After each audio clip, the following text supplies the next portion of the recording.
Baik, bismillahirrahmanirrahim. Assalamualaikum warahmatullahi wabarakatuh.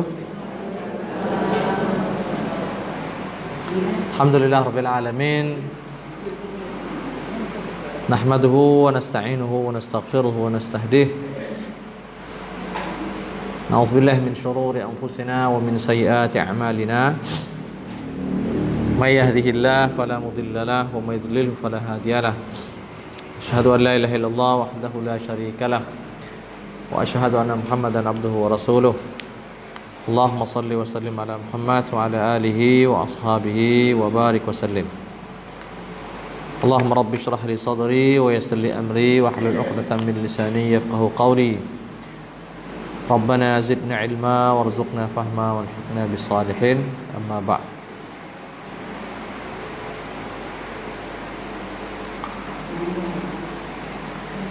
Baik, ibu-ibu yang berbahagia, pertama sekali puji syukur kita panjatkan kehadirat Allah Subhanahu wa taala. Selawat beriring salam tidak lupa kita sanjung sajikan kepada junjungan dalam Nabi besar Muhammad sallallahu alaihi wasallam, kepada keluarganya, juga kepada semua sahabat-sahabatnya. Jadi tema kita pada hari ini seperti yang tadi disampaikan oleh ibu moderator atau yang membuka acara tadi, bahwa tema kita tentang bagaimana menjadi warga negara yang baik. Sebenarnya tema itu agak sedikit lebay lah ya. Jadi terlalu terlalu perfeksionis kira-kira begitu ya. Jadi terkesan terkesan sangat ideal begitu. Nah, sebenarnya tema itu saya berikan karena melihat apa yang selama ini muncul di sejumlah media sosial ya, terkait dengan sikap masyarakat ini kepada pemerintah. Jadi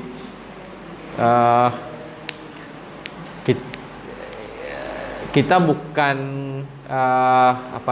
bukan berarti tidak boleh mengkritik pemerintah, tetapi kadang-kadang kritikan kepada pemerintah itu dia berubah dari kritikan menjadi hujatan. Nah, jadi nanti di sini kita bisa membedakan ibu-ibu antara menghujat itu dengan mengkritik. Jadi seperti yang kita ketahui bahwa agama kita ini adalah agama nasihat ya. Ad-dinu an-nasihah kata Nabi. Jadi agama ini seluruhnya adalah nasihat. Nah, termasuk nasihat itu li aimmatil muslimin wa ammatihim, kepada para pemimpin dan kepada rakyat. Nah, itu dalam hadis itu disebutkan demikian. Jadi nasihat ini mencakup seluruhnya, lillahi wa li rasulihi wa li kitabihi wa li ammatil muslimin wa ammatihim. Jadi semua-semuanya. Nah, begitu juga misalnya di sana ada ayat yang menginformasikan kepada kita bahwa ummah ini ummah yang lahir untuk menegakkan amar ma'ruf nahi munkar ya. Allah katakan di sana, kuntum khaira ummatin ukhrijat linnas ta'muruna bil ma'ruf wa tanhauna 'anil munkar. Nah, ini jatuh terus ini.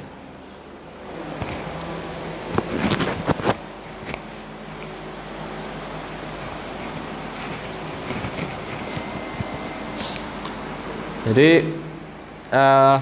dan ada ayat di sana, wal takum minkum ya, ummatun yad'una lil khair wa ya'muruna bil ma'ruf wa yanhauna 'anil munkar. Jadi intinya, jadi ummah ini adalah ummah yang tidak hanya hidup untuk dirinya, tapi juga berbuat untuk yang lain. Nah, termasuk dalam kaitannya berbuat kepada yang lain ini adalah bagaimana dia mencoba untuk mengkritisi lingkungannya, ya, termasuk juga mengkritisi atau menasihati para pemimpin, ya, agar pemimpin ini tetap berada di jalur yang benar, ya, tetap berada di atas rel yang sudah disepakati, ya, tentu dengan rakyatnya, dengan masyarakatnya. Nah, tetapi bukan berarti kemudian ketika kita diwajibkan ya untuk mengkritisi pemerintah, diwajibkan untuk mengingatkan mereka, dan itu bukan hanya sekedar kewajiban tapi juga hak daripada kita rakyat. Tetapi bukan kemudian kita ini bebas dalam menyampaikan aspirasi dan kritikan kita kepada mereka, dalam pengertian tidak sesuka-suka kita. Jadi betul memang bahwa undang-undang sudah menjamin kebebasan dalam mengungkapkan pendapat, ya, mengungkapkan pikiran ya di depan umum dan seterusnya. Sampai di Indonesia ini kita dibolehkan untuk melakukan demonstrasi, ya. Itu konstitusional, artinya suatu yang dijamin oleh undang-undang. Nah, tapi apa yang kita lihat setiap kali masyarakat mencoba mengkritik pemerintah, masyarakat melakukan demonstrasi, katakan yang baru-baru ini, itu selalu terjadi berbagai macam tindak-tindak anarkis, ya, tindakan-tindakan yang itu bukan hanya itu merugikan sebenarnya. Jadi merugikan kita rakyat, ya. Banyak hal di sana yang hal-hal yang sifatnya mungkar itu terjadi, ya, dalam ketika mereka melakukan ajang protes ataupun ajang kritik terhadap pemerintah. Sehingga nanti di sini sebagian ulama bahkan mengatakan tidak betul melarang yang demonstrasi itu, karena bukan dari sisi spirit mengkritik pemerintah yang dilarang, tapi praktek demonstrasi itu yang kadang-kadang menyimpang daripada spirit awalnya. Tujuannya adalah untuk mengkritik pemerintah. Jadi tapi ceritanya kritik pemerintah, tapi pada akhirnya justru melakukan hal-hal yang itu sebenarnya tidak ada kaitan dengan kritik pemerintah, ya. Jadi justru muncul hujatan-hujatan yang itu sebenarnya tidak pantas, ya, apalagi kalau kita berbicara sebagai orang-orang Islam, ya. Nah, termasuk juga mungkin nanti di sini ibu-ibu melihat bagaimana misalnya meme-meme, ya, yang dibuat, ya, sebagai stiker-stiker, ya, yang orang mungkin itu sebagai lucu-lucu, ya. Tetapi lucu-lucu ini pada akhirnya menghilangkan harga diri orang lain, ya, menghina orang. Nah, jadi misalnya gambar presiden yang dibuat meme, ya, lucu-lucu memang. Gambar Ma'ruf Amin, wakil presiden, itu kan gambar lucu-lucu memang. Tapi apakah begitu cara kita mengkritik dengan cara menghina fisik orang itu? Apakah sampai ke situ? Apa boleh sampai ke situ? Apa ini tidak kemudian menjadi sebuah caci maki ini pada akhirnya pada ibu-ibu yang berbahagia? Ya, jadi jangan lupa ibu-ibu, sana ada satu hadis Nabi mengingatkan kita bahwa nanti pada hari kiamat akan ada orang-orang daripada ummah ini yang dikenal dengan muflis. Jadi Nabi ditanya tentang tahukah kalian siapa yang muflis?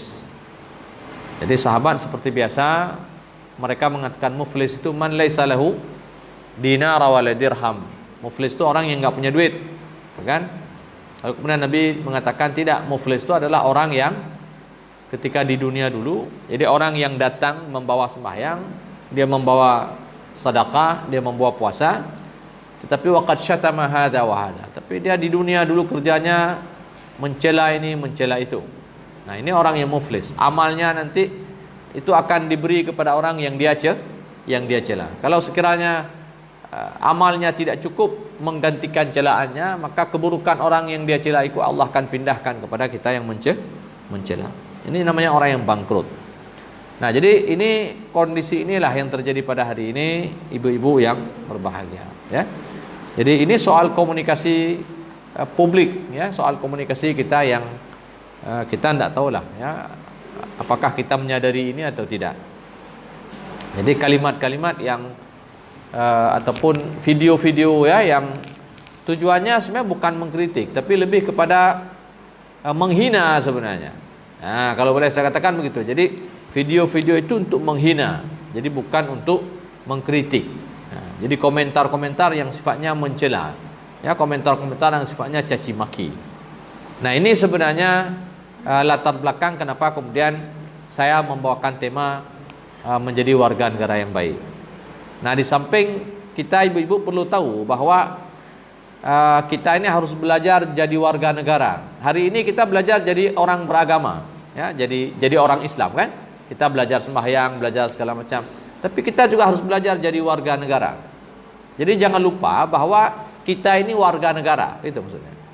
Itu jangan lupa itu. Kita ini warga negara itu. Jadi kita ini bukan hanya sebagai orang Islam, tapi warga negara. Nah, bagaimana kita bisa menyatu dengan dua hal itu tadi? Kita sebagai orang Islam, tapi pada masa yang sama sebagai warga negara. Saya punya kewajiban terhadap negara ini. Nah, dan jangan merasa bahwa negara ini di luar daripada agama, tidak ada. Jadi agama ini mencakup negara. Dan itu bahkan bahagian terkecil daripada agama itu negara. Jadi negara itu bahagian pada agama. Jadi jangan kita merasa bahwa ketika saya beragama, saya bisa suka-suka kepada negara. Tidak bisa.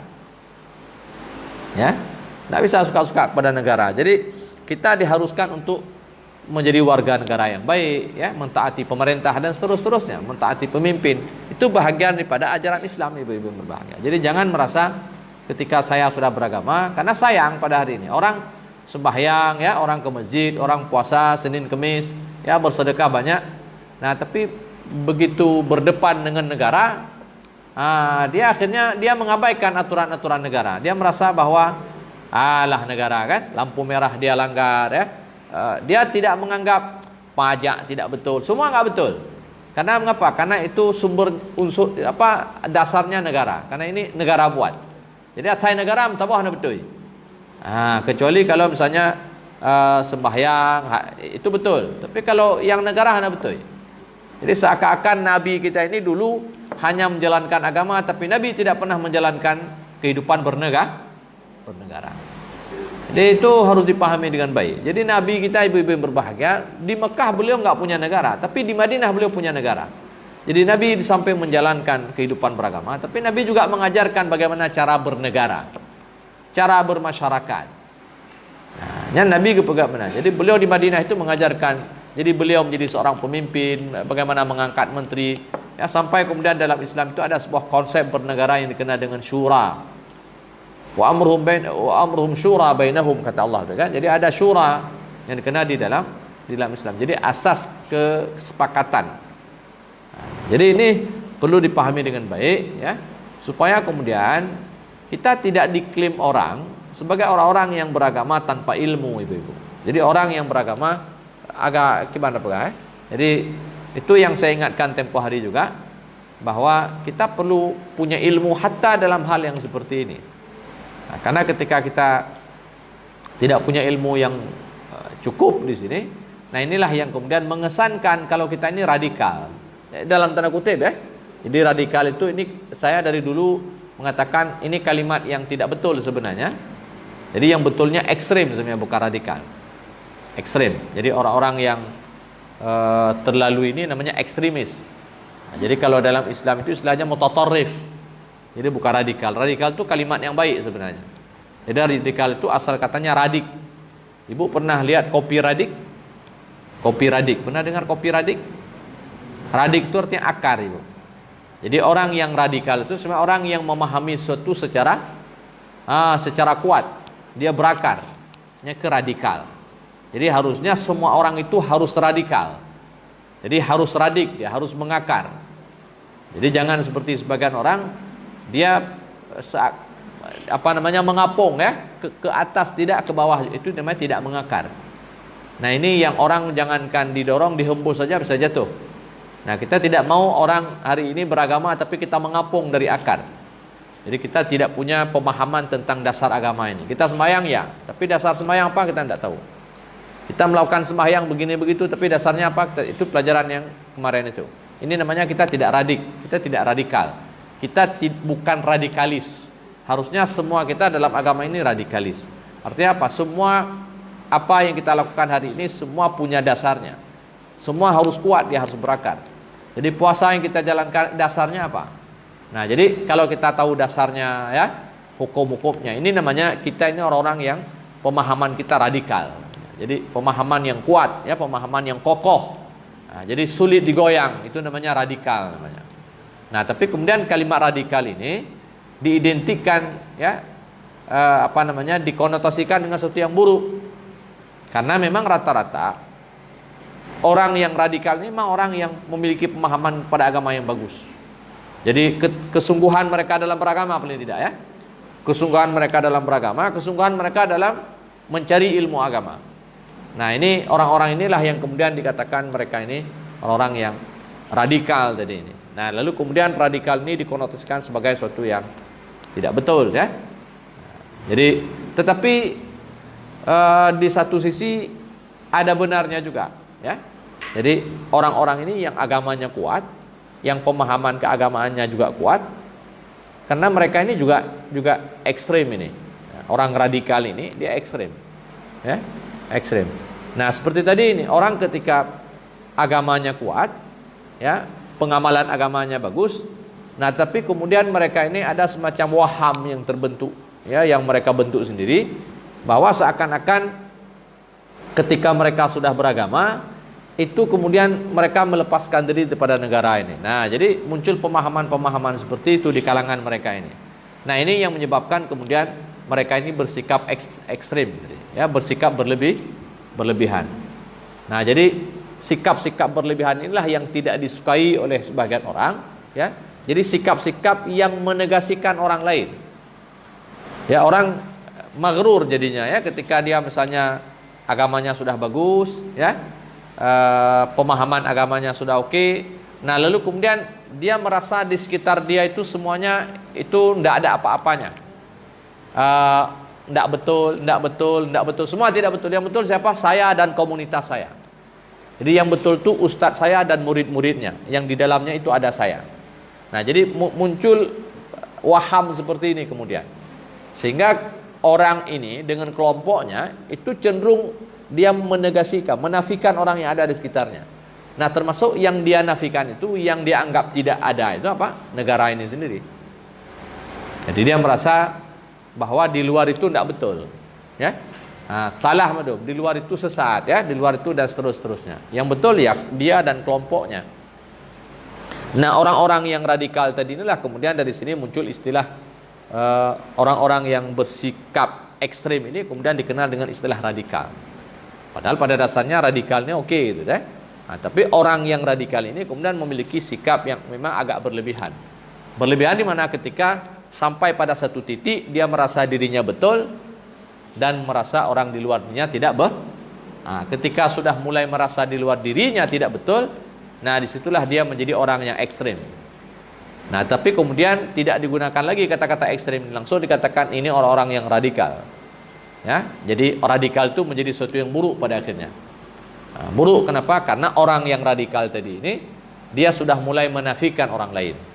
Nah, jadi ini penyakit, ya, penyakit. Dan ini penyakit ini ada pada orang-orang yang tekun pergi mengaji.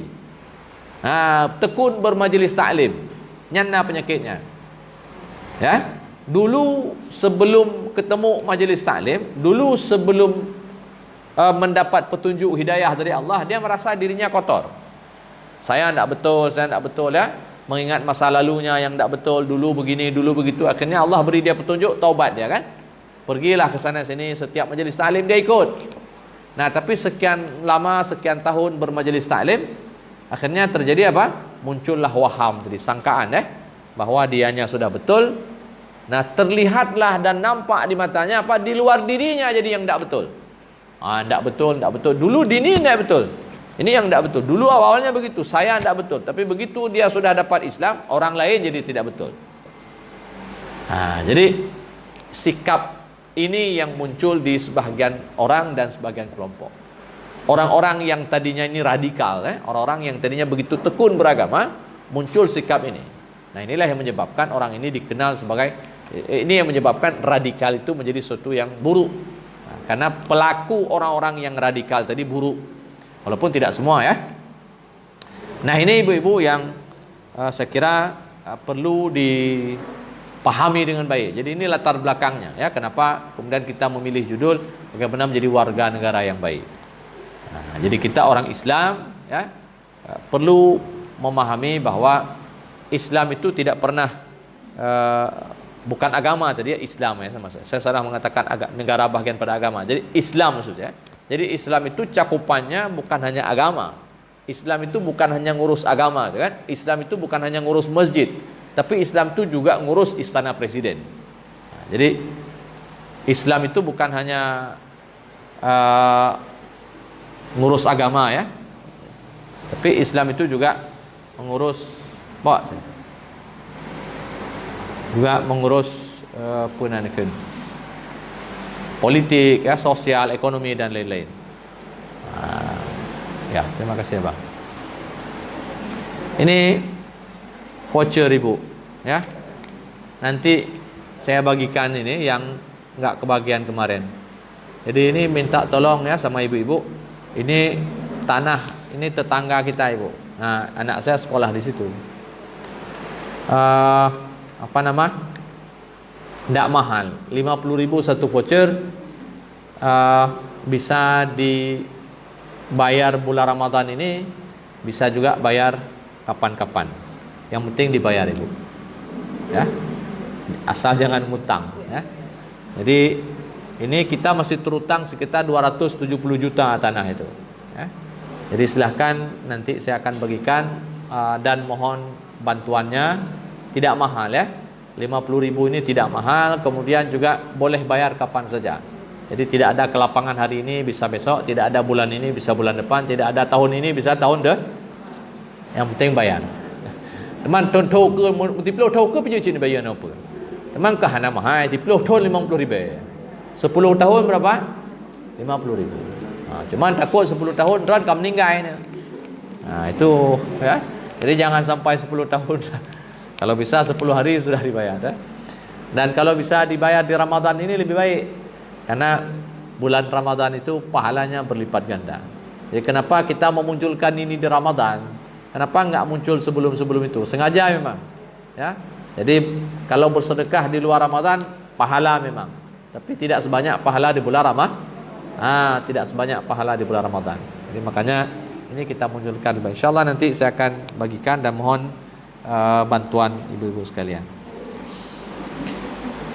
Baik, jadi saya akan masuk pada sedikit materi, tidak banyak. Tapi saya kira latar belakangnya tergambar dari ibu-ibu, ya. Jadi bagaimana menjadi orang Islam plus warga negara yang baik, ya. Jadi bagaimana bernegara, Ibu. Jadi kita hari ini pandai beragama tapi tidak pandai bernegara. Jadi lampu merah tanya hana taati, karenanya ada pemerintah itu kan, itu bukan agama, itu bukan kewajiban agama kita anggap. Kemudian kalau misalnya pemerintah buat aturan ini, itu kan sampai nanti pada tingkat yang cukup buruk, mereka ini mengatakan itu semua taghut. Ya. Taghut itu berarti tidak boleh dipatuhi, Bu. Taghut itu berarti ujung-ujungnya apa?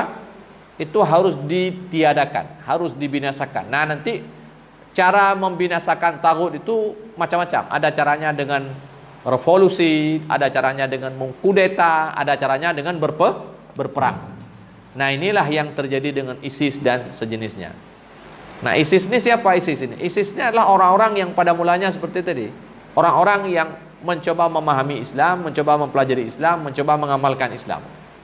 Nah, sehingga sampai pada titik tertentu, datanglah pembisik kepada mereka, sampai kemudian mereka merasa mereka lah yang betul, di luar mereka semua salah. Jadi hanya orang yang bergabung dengan mereka lah yang dianggap ini Islam yang benar. Di luar itu semua tidak betul. Jadi muncul adanya, ya. Jadi itulah yang dulu di dalam Islam itu kita mengenal dengan namanya Khawarij. Pernah dengar cerita Said Agil Siraj? Dia mungkin berseloroh, beliau mungkin bercanda, mengatakan orang yang membunuh Ibnu Muljam itu, yang membunuh Ali bin Abi Thalib itu orang yang sembahyang malam, Ibu. Dia bertahajud di malam hari. Dahinya hitam. Ya, perhatikan. Dan memang begitu kenyataannya. Jadi dia adalah orang yang saleh, tapi karena maghrur tadi dengan pemahaman keagamaannya, akhirnya Ali ini dibunuh. Siapa yang membunuh Ali itu bukan orang yang, bukan preman, bukan orang yang tidak salat. Orang yang bangun setengah orang yang bertahajud malam. Yang membunuh itu Imam Ali itu. Jadi ini yang dikenal, ini orang, ini pada dasarnya orang radikal tadi ini. Dia punya pemahaman agama yang bagus, dia punya pengamalan agamanya yang bagus, tetapi kemudian muncul waham dalam dirinya, merasa dirinya lah paling betul, di luar dirinya salah. Nah, muncullah sikap-sikap yang ekstrim tadi. Orang yang radikal inilah kemudian dikenal sebagai radikal pada hari ini, yang berperilaku sama. Jadi radikal sebenarnya pada awalnya betul. Tapi kemudian dia bertindak seperti tadi, ya. Jadi maka saya kira pelajaran ini jadi penting. Baik. Nanti kalau tidak jelas ditanya ibu-ibu, ya. Jadi kalau tidak jelas jadi jangan, kalau tidak jelas diam saja. Itu biasanya apa? Tidur ibu. Alah, anak aku tupu dengkunya ngebegah. Kakeh bismikallahumma ahya wa kan apa bismillah ala jiran kan? Anak aku tupu ngebegah dengkunya. Kakeh bismillahi amutu wa ahya. Nanti bagi-bagi hadiah baru dapat dah. Baik. Kalau tidak paham ditanya ibu. Jadi supaya jangan sampai belajar ini justru jadi bingung. Justru jadi bingung. Jadi di sinilah ada penting live seperti ini, ya. Jadi ada interaksi. Jadi inilah pentingnya ada guru bersama murid. Nah, kalau boleh saya katakan hari ini saya bertindak sebagai guru, ibu-ibu sebagai murid. Jadi guru itu tempat bertanyanya si murid. Tempat bertanyanya si murid. Baik. Nah, ini wujub ta'ah ulah amril muslimin bil ma'ruf, ya. Wa min usul aqidati salafus salih ahli sunnah wal jamaah. Ini salah satu usul ini pokok ajaran ahli sunnah wal jamaah. Yang pertama sekali, saya tidak baca semuanya. Annahum ya'taqiduna wujuba nasbi imam lil muslimin. Itu satu. Jadi salah satu kewajiban kita orang Islam itu adalah mengangkat pemimpin. Itu kewajiban. Jadi bahkan orang Syiah itu kepemimpinan itu mereka masukkan dalam rukun iman. Tidak main-main itu. Jadi salah satu rukun iman mereka itu al-imamah. Ya, kalau kita kan tidak sampai masuk dalam rentetan rukun iman, tapi ini bahagian daripada iman. Jadi tidak main-main sebenarnya ini. Bernegara ini bahagian pada iman. Maka membela negara bahagian pada iman. Ya. Jadi mengangkat pemimpin ini bahagian pada iman. Nah, kemudian dikatakan apa? Wa yarawna wujubas sam'i wa ta'ah lahu wa liman walahu 'alal muslimin. Nah, begitu juga wajib taat kepada orang yang memimpin. Jadi para waliul amri ini, Ibu. Malam ya'muru bima'siyatin, selama pemimpin itu tidak memerintahkan rakyatnya melakukan perkara maksiat. Wa idza amaru bima'siyatin fala tajuzu ta'atuhum fiha. Nah, kalau sekiranya mereka memerintahkan maksiat, maka tidak boleh taat. Maka dikatakan di sini wa tabqa ta'atuhum bil ma'ruf fil umum. Apa maksudnya? Secara umum pemimpin ini wajib ditaati. Tetapi nanti ada hal-hal tertentu, ya. Dari kewajiban kita secara umum untuk taat kepada pemimpin. Ada hal tertentu mungkin dia mengeluarkan kebijakan atau peraturan-peraturan yang tidak pantas ditaati, ya, yang tidak pantas dipatuhi. Nah, ketika tidak pantas dipatuhi inilah kita tidak perlu taat. Tetapi ketika kita tidak perlu taat, apakah diam? Tidak diam. Nah, disinilah nanti muncul namanya nasihat kepada pemimpin. Kita nasihati dia, oh itu tidak betul, itu bertentangan dengan agama. Misalnya, gitu kan? Jadi kalau misalnya ada aturan-aturan yang mereka buat, yang aturan-aturan itu menyalahi aturan agama misalnya. Nah, disitulah kita sebagai rakyat ini perlu menegur, perlu mengkritik pemerintah di situ. Tentu dengan cara-cara yang ma'ruf. Karena namanya saja amar ma'ruf. Sesuatu baru dikatakan ma'ruf kalau tujuannya ma'ruf, caranya juga ma'ruf. Tapi kalau tujuannya ma'ruf, caranya tidak ma'ruf, itu tidak ma'ruf. Jadi dia tujuan dan cara harus satu paket. Baru sesuatu itu dikatakan baik atau ma'ruf. Nyatanya tujuan ma'ruf, tapi caranya tidak ma'ruf.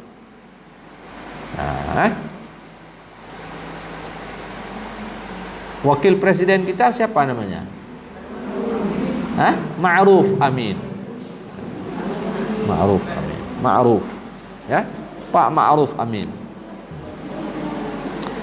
Jadi baik, jadi dia satu paket, ya, tujuan dan tujuan dan cara. Nah, ini didasarkan kepada satu ayat dalam Al-Quran, ya ayyuhalladzina amanu athi'ullaha wa athi'ur rasula wa ulil amri minkum. Jadi Allah memerintahkan kita taat kepada Allah dan Rasul, kemudian taat kepada waliul amri, pemimpin, ya. Taat kepada bapak wali kota kalau kita di sini. Terus taati itu, ya.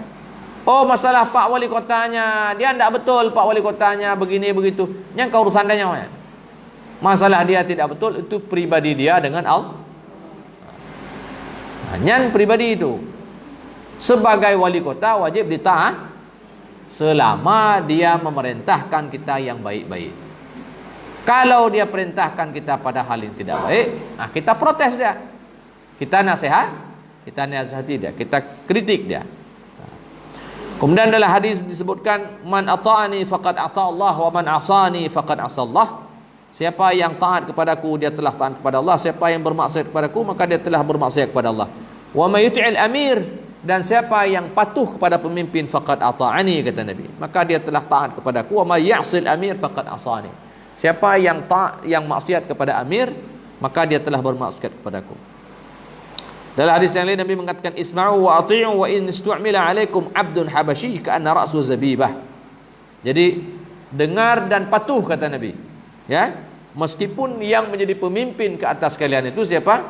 Abdun habasyi, itu seorang budak Habasyah, budak Ethiopia, ka'anna ra'sahu zabibah, ya, seakan-akan rambutnya itu ada butiran-butiran zabib. Zabib itu apa? Kurma, Ibu. Jadi orang kulit hitam itu, ya, yang rambutnya sangat keriting itu biasanya dia sudah apa namanya?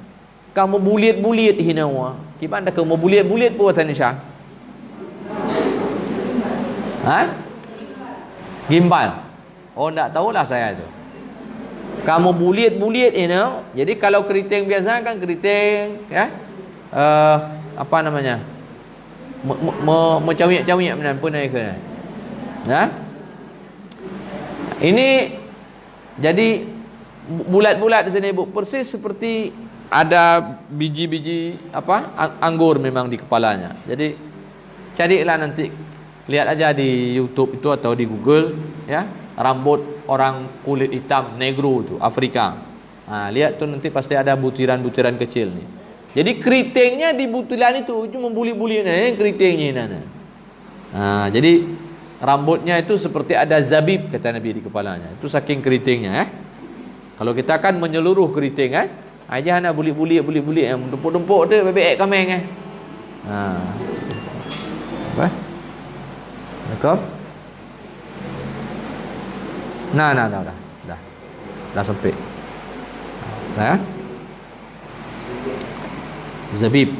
Zabibah, ya, baik. Artinya ini mesti taat kepada pemimpin, meskipun pemimpin itu ibu-ibu, ya, rupanya tidak cantik. Mati lampu, tak apa-apa. Pergi ke nurungnya ke presiden tanya, lele ibu kah? Pak Le maksudnya. Jadi lele ini, ya, ini salah satu ejekan sebagian orang kepada suku Jawa. Orang tanya orang Acehnya, Hanagala nggak suka dia kepada ini, dia bilang lele. Lele itu kata-kata ejekan. Ya, karena memang maaf saja wajah presiden ini memang sangat Jawa dia. Ya. Sangat Jawa dia. Wajahnya sangat Jawa, fisiknya sangat Jawa, dan maaf saja, ya, wajah beliau ini dan fisiknya itu memang bukan kaum ningrat.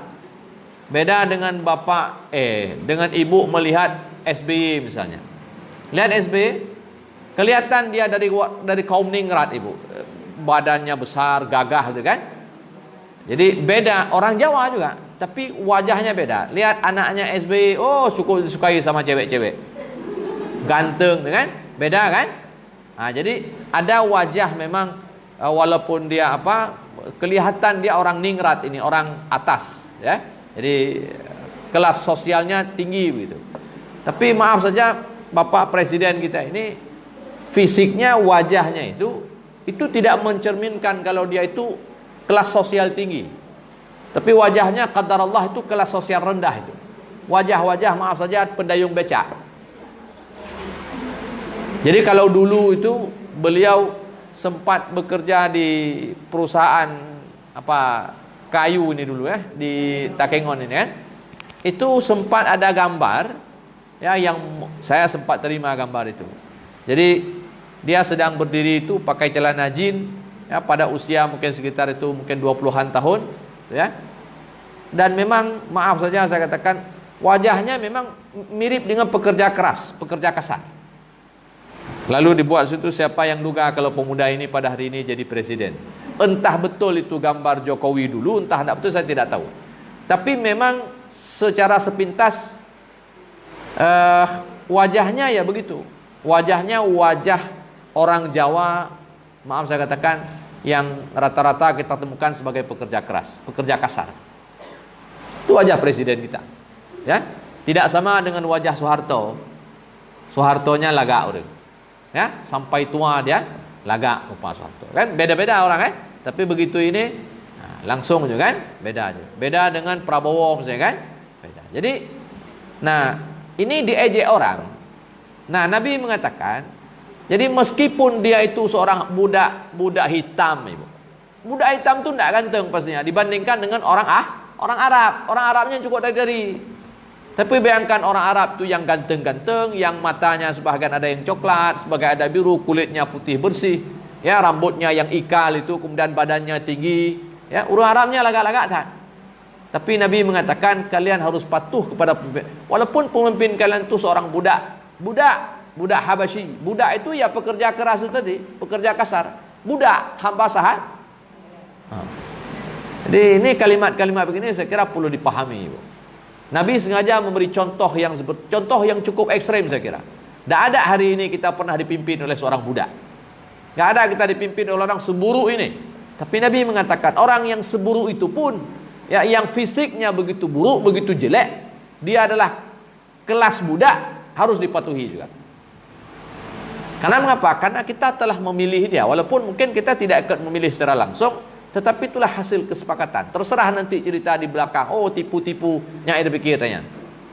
Karena tanya hanya ada kalian tanya, dan kita tidak bisa membuktikan secara nyata tanya. Ya, ada begitu. Yang jelas bagi saya, seorang jadi pemimpin itu betul memang ada usaha politik di sana. Tapi Allah mengatakan qulillahu malikal mulk tu'til mulka man tasha' wa tu'izzu man tasha' wa tudhillu man tasha' biyadikal khair. Seorang jadi pemimpin Ibu, terserah nanti caranya di belakang pakiban, tapi kepemimpinan ini pada akhirnya itulah yang diangkat oleh Allah. Dia jadi pemimpin. Allah yang mengangkat seorang jadi pemimpin. Jadi kita tidak tahu. Katakan contoh paling sederhana, misalnya saya pada hari ini, saya memimpin fakultas syariah. Saya jadi apa usaha politik saya? Hanya usaha apa? Kebetulan saja dari dulu saya teman akrabnya Ustaz Daniel. Nah, karena dia merasa saya teman akrabnya dan dia bisa percaya kepada saya, dan dia jadi rektor, dikasih saya jadi dekan, selesai masalah. Pernah kalau lobby politik lah. Pernah murnojek pemimpin. Pernah jadi apa saya di IAIN itu? Sejak dari dulu rektornya kan Pak Hafifuddin. Itu Pak Hafifuddin itu tetangga rumah saya, Ibu, tetangga loh. Menjadi aja rumah saya itu sepagar dengan rumah saya. Rumah beliau sepagar dengan rumah saya. Tetanggaan itu. Saya tetangga dengan beliau. Tapi sepanjang saya di IAIN ini, dari tahun 2004 Ibu, saya baru kemudian dapat jabatan di IAIN itu pada tahun 2016 lah, kalau saya tidak silap, 2016.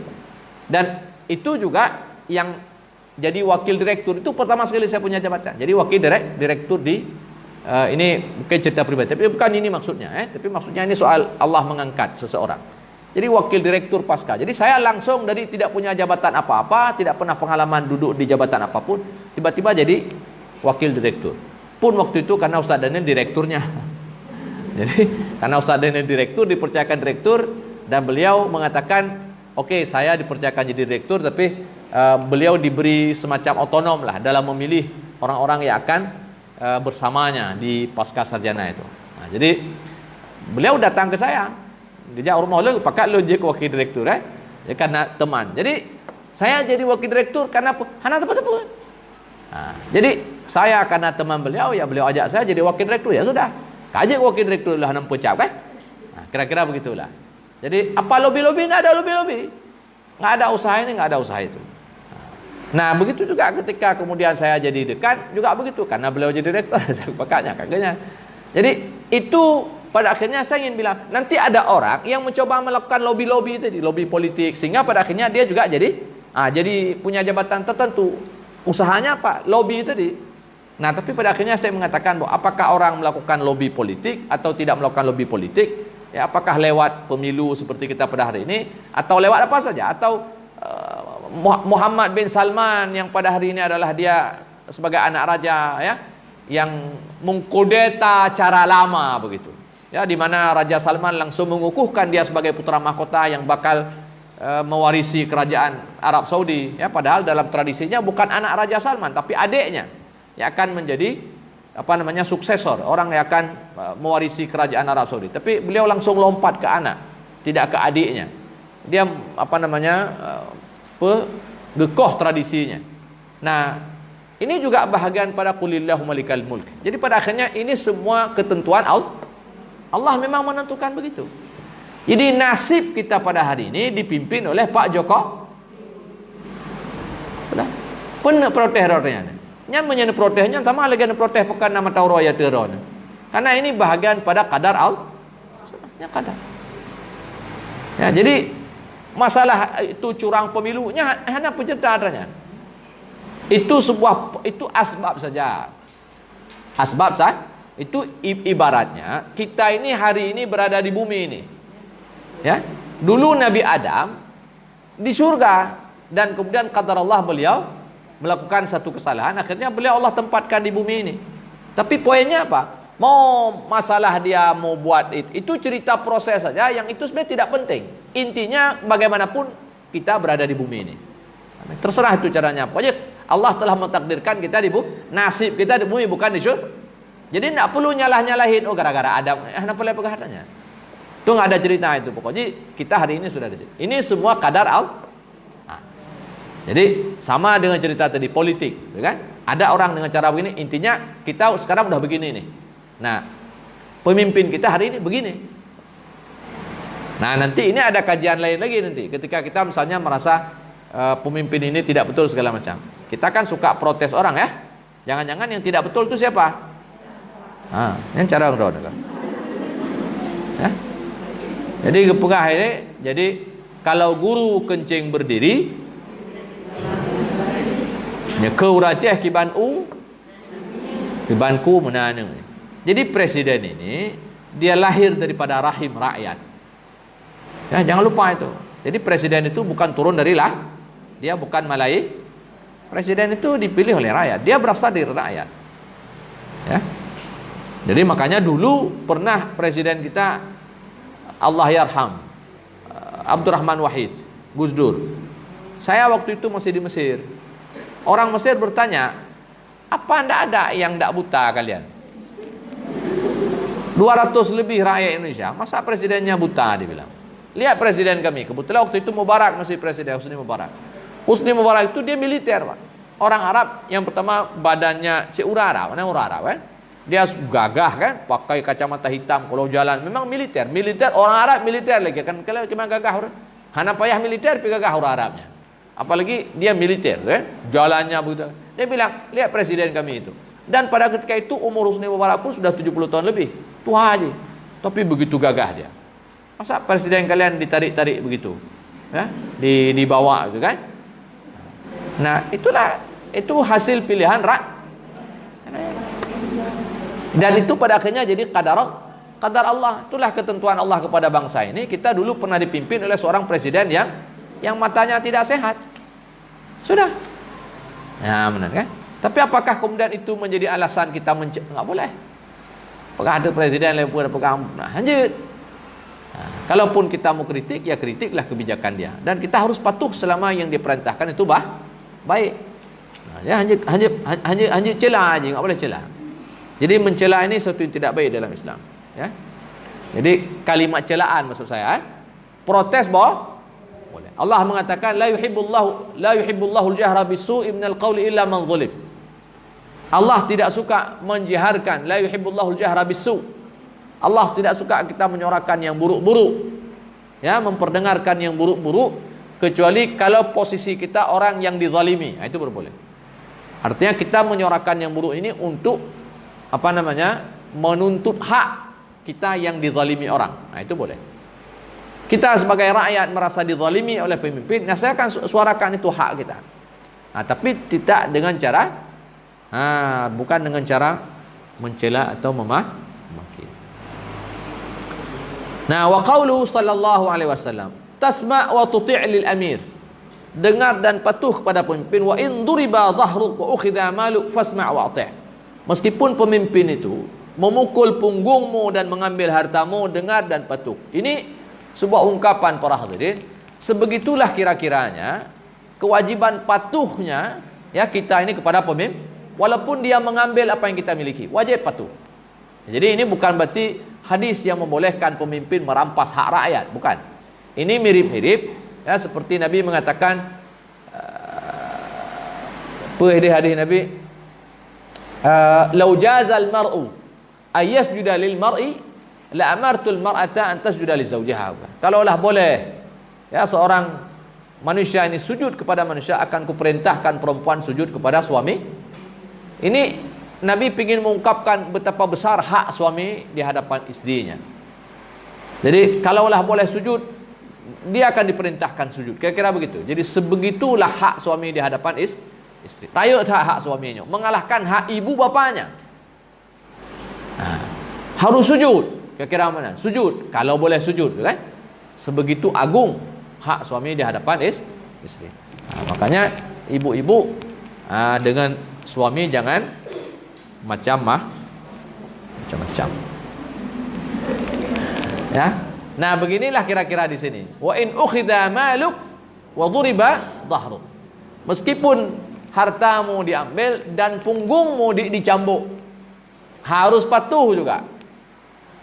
Kira-kira begitu, ya. Nah, nanti ini bisa kita, bukan berarti dia merampas. Jadi dia tidak harus dipahami pemimpin boleh merampas. Sebegitulah kira-kira, ya. Nah, kemudian adalah hadis yang lain, Nabi mengatakan, man kariha min amirihi syai'an falyasbir alaih.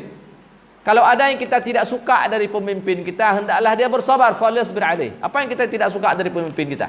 Apa yang kita tidak suka dari Tengku Thuwaidi-nya? Puan negala ada. Sabar. Sabar. Puan negala ada koknya, sabar. Toh pada tahun 2022 dia juga selesai. Mana dia kabeh? Ya, artinya apa yang kemudian kita harus marah-marah, kita tiak tenak-tenak koknya, tiak ghibah koknya, hampa tiak upat atau pro koknya urusan. Kalau kita tidak suka dari dia, kita falyasbir alaih fa innahu laisa ahadun minan nas kharaja min ustan shibran. Karena Nabi mengatakan tidak seorang pun yang keluar daripada kepemimpinan seorang pemimpin walau sejengkal. Shibran. Ya, ada orang tidak patuh pada pemimpin karena dia tidak suka, akhlaknya dia tidak sukai. Misalnya ada pemimpin tidak sembahyang. Ada pemimpin suka berjudi. Ada pemimpin suka main perempuan misalnya, tu kan? Lalu dia karena pemimpinnya suka main perempuan, suka berjudi, tidak sembahyang, akhirnya ada peraturan-peraturan yang diterapkan oleh pemimpin itu tidak dipatuhi. Padahal peraturannya betul. Cuman karena dia jengkel kepada pemimpin, akhirnya enggak mematuh dia. Nah, Nabi mengatakan laisa ahadun, kata Nabi di sini, minan nas kharaja min as shibran famata alaihi illa mata maitatan jahiliyatan, kata Nabi. Tidak seorang pun yang keluar daripada kepemimpinan seorang pemimpin, hatta walau sejengkal, lalu kemudian dia mati dalam saat dia tidak patuh kepada pemimpin, maka matinya mati jahiliyah.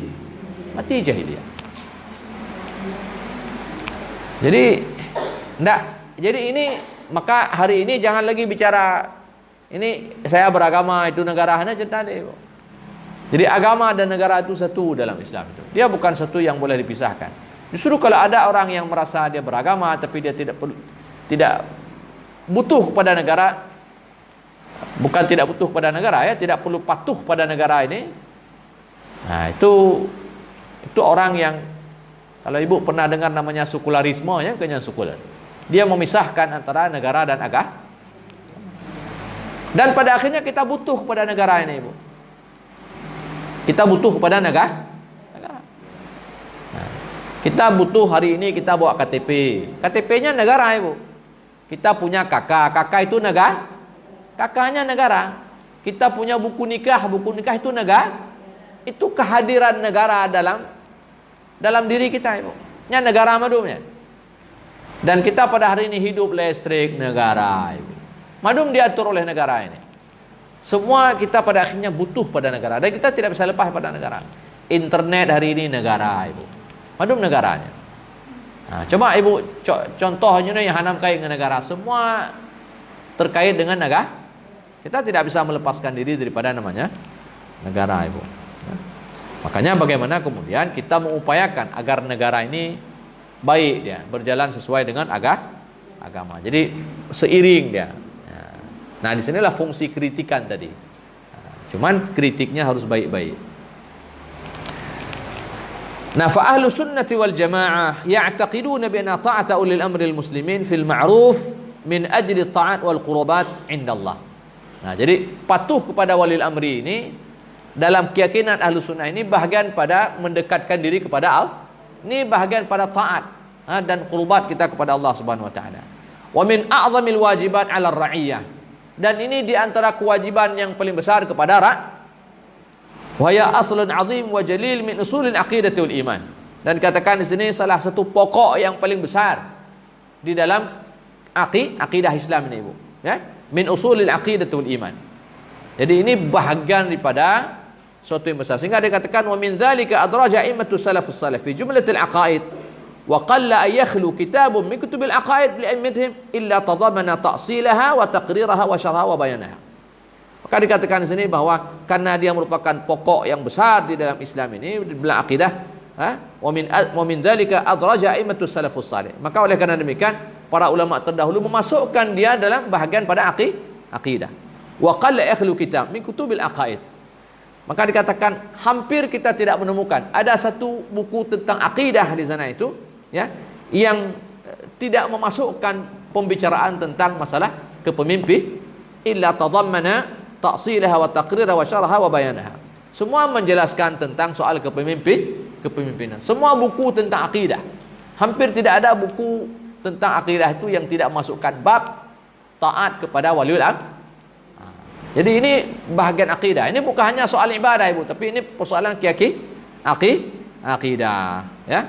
Wa hiya fariidatun syar'iyyah li kulli muslim. Jadi taat kepada waliul amri ini fariidah syar'iyyah. Ini fardu, Ibu, yang difardukan kepada setiap orang li'annaha di'amatun min a'imil hukm. Karena dia ini penyangga hukum, Ibu, penyangga atau qa'idah min qawaid nizamihi dan seterusnya, ya. Baik.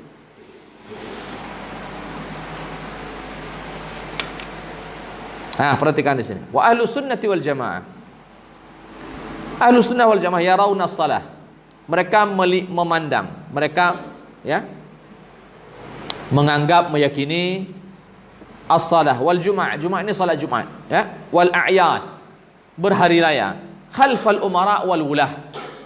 Jadi kewajiban kita pemimpin itu untuk menjadikan mereka sebagai imam, pemimpin, baik dalam masalah sembahyang hari raya, sembahyang Jumat, ya.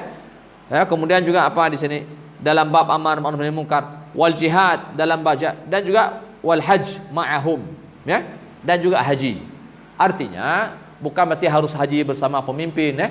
Artinya semua itu di bawah kepemimpinan mereka. Misalnya haji, pemerintah Saudi memutuskan Arafah besok, sudah ikut. Hanya protes. Ai kuatir meraku, ketak kacau akah, panena lusa, tak boleh. Karena maka dikatakan di sini abraran kanu au fujjaran. Apakah pemimpin itu abrar atau fujjar? Apakah pemimpin itu baik atau pintu jahat? Muhammad bin Salman, kata orang dia jahat, kata orang. Kata orang dia tidak baik. Nah, apakah peraturan ini dia keluarkan lalu kemudian kita boleh? Kalau dia putuskan besok awal Ramadan, nah betul nih pemimpin fasik, tak boleh. Harus walaupun dia fasik, walaupun pemimpin itu fujjar, fajir, tak betul. Wajib diikuti dia. Kecuali yang diputuskan itu tidak itu baru. Jadi maksudnya di sini mau dikatakan jangan itu poin tadi. Jangan karena melihat fisiknya tidak betul, lalu kemudian kita tidak taat pada aturannya. Jangan karena melihat perbuatannya tidak betul, lalu kemudian menyebabkan kita tidak taat pada aturannya.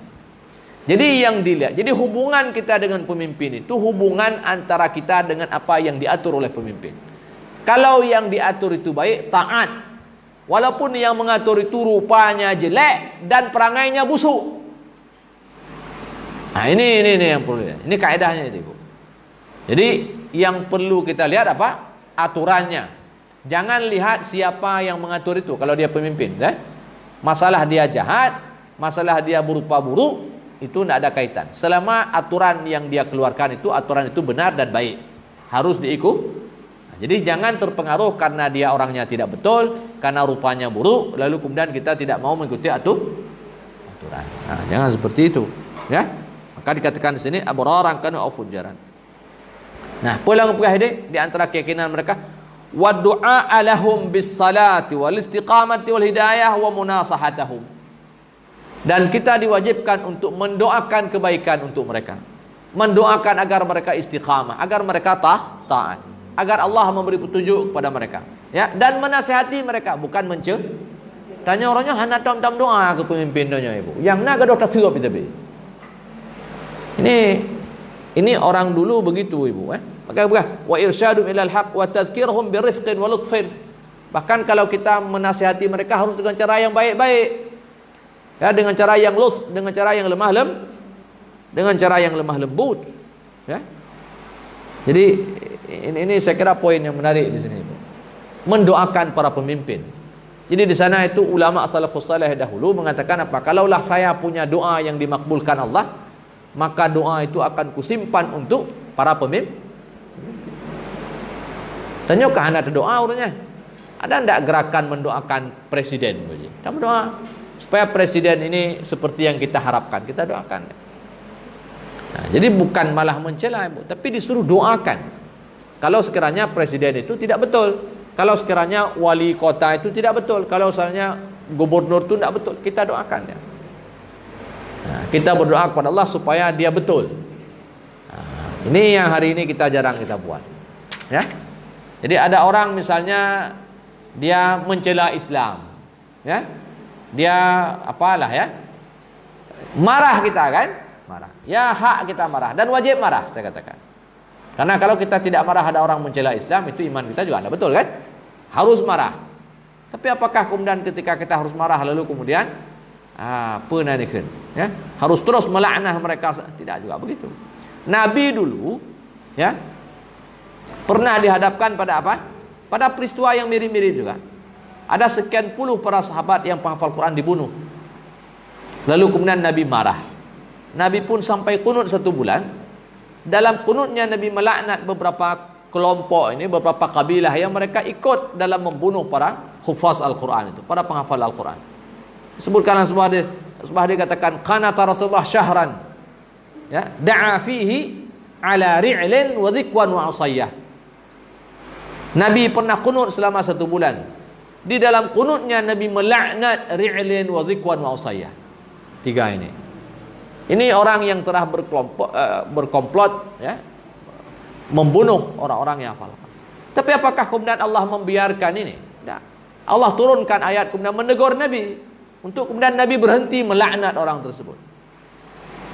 Nah, jadi artinya kita jangan hanya melihat bolehnya melaknat, tapi kita juga perlu lihat bahwa terus menerus melaknat juga tidak ada apa faedahnya. Apa faedah ketika kita melaknat? Ya, dia dalam kejahatannya kejahatan. Maka dikatakan kalau dia jahat itu untuknya. Tapi kalau sekiranya dia baik, untuknya dan untuk kita. Kalau sekiranya pemimpin itu menjadi baik, maka faedah kebaikan akan kita dapatkan.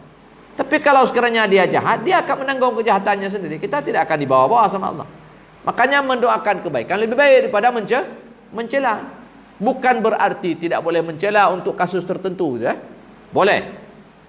Untuk kasus tertentu boleh. Boleh melaknat boleh. Tetapi apa tidak lebih baik mendoakan kebaikan? Karena toh kita juga tidak tahu akhir daripada kehidupan seseorang, kecuali orang yang sudah Allah putuskan dia tidak lagi mendapatkan petunjuk. Fir'aun kamatinya la'natullah alaih. Sudah, yang jelas itu. Qarun la'natullah alaih. Haman la'natullah alaih. Sudah selesai. Abu Lahab laknatullah alaih, Abu Jahal laknatullah alaih. Sudah selesai mereka, semua mereka mati Allah memberitahukan kepada kita mereka mati kafir. Ada orang-orang yang diberitahukan oleh Nabi mati kafir, laknatullah alaih, sudah selesai. Orang yang masih hidup nan tepi ranji mati tengah apa gimana? Lalu kemudian kita pun melaknat dia sampai mati. Kenapa hendak kita doakan dia supaya dia dapat petunjuk? Makanya Nabi tidak melaknat orang yang masih hidup. Sehingga tidak sedikit orang yang dulu berbuat buruk kepada Nabi, melainkan kemudian masuk Islam. Ya. Jadi ini akhlak ibu-ibu yang berbahagia. Apa Nabi tidak tersakiti? Kita hari ini tersakiti itu kan, diejek Nabi, ya. Sakit. Nah, maksud saya juga jangan begini Ibu, kita juga jangan terlalu lebay. Kita merasa saya ini terlalu cinta Islam. Saya merasa terlalu cinta kepada Nabi. Sehingga kita pun bersikap lebih dahsyat daripada sikap Nabi. Yang Nabi itu Muhammad, bukan kita. Kita hari ini ketika Nabi disakiti, dihina, merasa tersakiti. Apa Nabi dulu tidak sakit? Ini dia sendiri yang diperlakukan itu. Dihina, dilempari dengan segala macam. Apa Nabi tidak sakit? Berdarah-darah Nabi. Siapa lebih sakit dia dengan kita? Ya? Siapa lebih sakit Fatimah anak Nabi dengan kita, Ibu? Siapa lebih sakit Khadijah istri Nabi dengan kita, Ibu? Jangan sok lah. Ya? Kita ni kadang-kadang sok-sok cinta Nabi juga kadang-kadang. Lebay itu maksudnya, Ini Islam temayang tan. Ya? Allahu Akbar temayang tan. Ini lebay namanya begini-begini ini. Ini tidak pantas ini. Saya tidak mengatakan bahwa ini tidak boleh, tapi cobalah. Kita semayang tidak. Ya? Istri kita mungkin tidak pernah tutup aurat. Tiba-tiba kemudian kita teriak-teriak Allahu Akbar. Gara-gara hanya apalah mana. Kemudian kita mencela-cela, mencak-mencak gitu. Apa Khadijah tidak tersakiti suaminya diperlakukan begitu? Bertahun diboikot sampai badannya kurus kering, Ibu. Tapi coba cari satu hadis di mana Khadijah melaknat orang kafir itu, melaknat Quraisy. Saya ingin ada hadis itu sekali. Saya ingin ada hadis daripada Fatimah yang melaknat orang Quraisy itu. Ada hadis itu. Fatimah cerita kepada kita, Ibu, ketika ibunya wafat Khadijah, ketika Abu Talib wafat, apa yang terjadi? Fatimah itu nangis-nangis. Setiap pagi Nabi keluar bajunya bersih. Pulang sore Nabi dimandikan oleh Fatimah, Ibu. Badannya kotor, Ibu. Nabi kalau tidak pulang dengan berwarna hitam, dia akan pulang dengan warna merah. Kalau tidak berdarah, dia dilumuri dengan kotor. Antara dua itu kan. Tapi apakah Fatimah kemudian keluar daripada lisannya celakalah orang Arab, celakalah matiyah. Apa dia tidak tersakiti? Ya, jawaban-jawaban ini harus diminta, Ibu. Ya, jangan sampai maksudnya jangan kita terlalu kibaran apa ya. Jadi ada orang seluruh ya, jadi orang cerita tentang ada istri kawan hamil, ya. Nah, suaminya tidak tahu kalau istrinya sudah hamil. Ada kita pula kita dakwah, kamu hamil perumah ji. Panina, hamil, kamu betul hamil. Suaminya tidak tahu kalau istrinya sudah hamil. Nah, kita pula yang lebih tahu suami dia sudah hamil. Bagaimana caranya? Ada dua laki-laki ini, ya. Dia bertengkar tentang istri kawannya. Dia bilang istrinya itu sudah hamil, kata dua orang ini. Yang satu enggak. Iya sudah hamil. Enggak, sudah. Dia yang ini bersikeras bahwa istri si kawannya sudah tapi si suaminya sana tidak tahu dia kalau istrinya sudah Dia pula bersikukuh istrinya sudah istri kawannya sudah Paham maksudnya, Ibu? Artinya yang punya saja tidak merasa apa-apa, kok kita ini merasa kali betul. Kalau kayak perumah udahnya perumah kok. Ya, ini namanya lebay nih, Ibu, namanya. Ya, jadi Nabi itu suaminya Khadijah, Nabi itu ayahnya Fatimah. Tapi kalau Fatimah saja tidak mencela, suami Nabi tidak mencela, kenapa kita pula mencela? Tapi tersakiti, apa Fatimah tidak tersakiti? Apa Fatimah memandikan ayahnya dengan penuh senyum dan tertawa? Tidak. Dia memandikan dengan air matanya, Ibu. Dia menangis. Tapi bukan berarti kemudian mencela dan mencaci tidak. Suatu hari Yahudi lewat rumah Nabi, Ibu. Yahudi itu mengatakan, Assalamu alayka ya Muhammad. Celakalah bagimu wahai Muhammad. Aisyah menjawab, wa alaikassam wal la'nah. Nabi mengatakan jangan. Aisyah gedamah, ya. Jadi si Yahudi ini bilang ke Nabi apa? Assalamu alaik. Celakalah kamu Muhammad. Dibalas sama Aisyah, wa alaikassam wal la'nah. Celakalah kamu dan laknahlah kamu. Nabi bilang jangan, cukup mengatakan wa alaika. Ini diajarkan kepada kita ini. Tersakiti wajib, bukan hanya sekedar boleh. Kalau kita tidak tersakiti, itu tandanya iman kita bermasalah. Nabi kita dihina, Nabi kita diejek, kita tidak tersakiti, itu problem itu, Tetapi menyikapi sakit hati ini, tidak boleh berlebihan, Tidak boleh berlebihan. Justru kalau kita mau mendoakan orang-orang yang begitu, akan lebih baik. Doakan supaya Allah memberi petunjuk kepada dia. Berapa banyak hari ini orang Yahudi di Eropah masuk Islam, Ibu? Jadi jangan kita merasa ini Islam cukup dengan diri kita saya di sini. Kita butuh orang lain.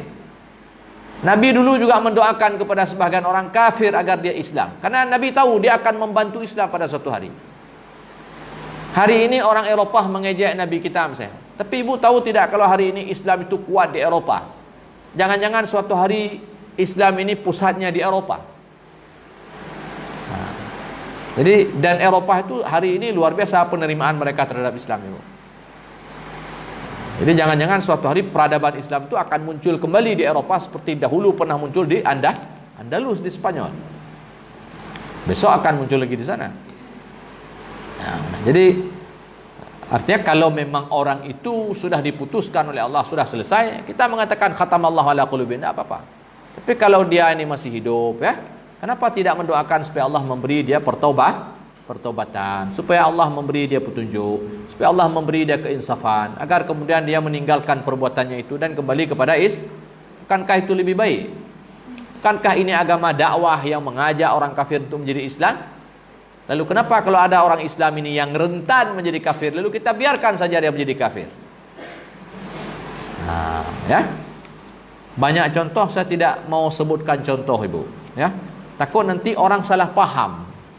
Dikira saya ini pro itu. Sebab tanyanya orang mendengar ini kadang-kadang mindsetnya sudah terbentuk di sini. Jadi dia tidak mau husnuzan kepada yang menyampaikan. Akhirnya yang tadi saja itu saya sampaikan, bisa saja orang memahami ini Ustadz Joko, ini buzzer itu kan? Orang bisa saja bilang begitu. Jadi kita bilang begini, orang pahamnya begitu. Jadi orang merasa bahwa ini pendukung Jokowi. Sebab tanya dari jemaah ulai kata pelah mana urut. Sebab orang hari ini masih dukung Prabowo, padahal Prabowo dukung Joko. Kita dari dulu masih begini ini. Masih yang satu dukung Prabowo, masih dukung Prabowo. Ini sampai kemarin, Ibu, maaf saja, sampai kemarin sebelum demo kemarin 11 April itu, itu saya masih mendengar nanti sekitar bulan November ini Jokowi itu jatuh dan presiden itu dikasih kepada Prabowo. Saya masih mendengar sampai begitu, Ibu. Kita masih beromantika cerita dulu. Kita masih cerita kemarin itu saat masih sebelum pilih Jokowi Prabowo. Begitulah kira-kira. Lalu begitu ada orang menyampaikan begini, dan saya mengatakan saya kemarin itu memilih Prabowo.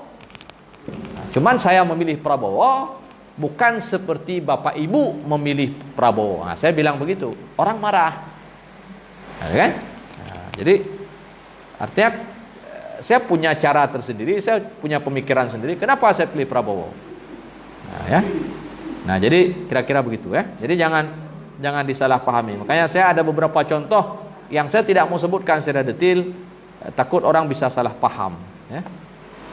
Orang bisa salah paham. Baik, kemudian sedikit lagi, Ibu.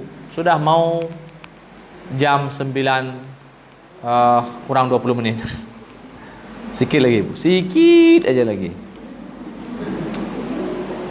Saya enggak ini. Ini penting, Ibu, ya. Kalau ada hajat mau pulang enggak apa-apa. Saya pikir hari ini libur, Ibu. Rupanya ada yang tidak libur. Baik.